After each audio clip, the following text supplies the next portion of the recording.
ഇന്ന് അന്താരാഷ്ട്ര കടുവാ ദിനം.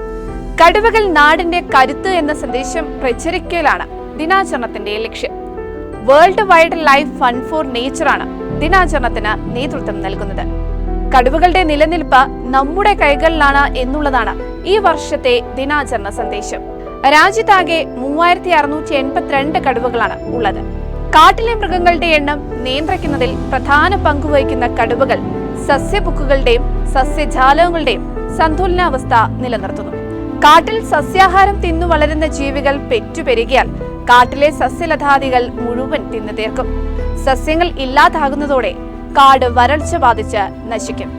കാടിന്റെ സമ്പൂർണ്ണ ആരോഗ്യം കാത്തു സൂക്ഷിക്കുന്നതിന് കടുവകൾ കാരണമാകുന്നത് ഇതുകൊണ്ടാണ്. എന്നാൽ ആവാസ വ്യവസ്ഥയുടെ നാശം, വേട്ടയാടൽ, കടുവകളുടെ ശരീരഭാഗങ്ങളുടെ അനധികൃതമായി വ്യാപാരം, മരം മുറിക്കൽ തുടങ്ങിയവ കാരണം കടുവകളുടെ എണ്ണം കുറയുന്നു. വംശനാശം നേരിടുന്ന ജീവികളുടെ പട്ടികയിലാണ് ഇന്ന് കടുവകൾ. ഏഷ്യയിലാണ് ഏറ്റവും കൂടുതൽ കടുവകൾ കണ്ടുവരുന്നത്. ഇന്ത്യയിലാകെ 3682 കടുവകൾ.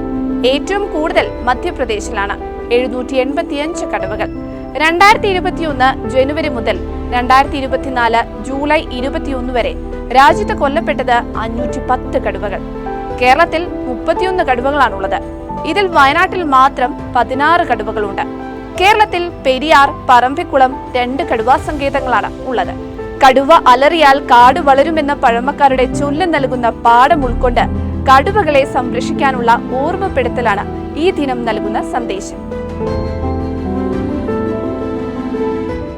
വയനാട് വിഷൻ വാർത്തകളും വിശേഷങ്ങളും അറിയാൻ തത്സമയ ദൃശ്യങ്ങൾ കാണാൻ വയനാട് വിഷൻ ഫേസ്ബുക്ക് ഫോളോ ചെയ്യുക. Wayanad vision YouTube channel subscribe ചെയ്യുക.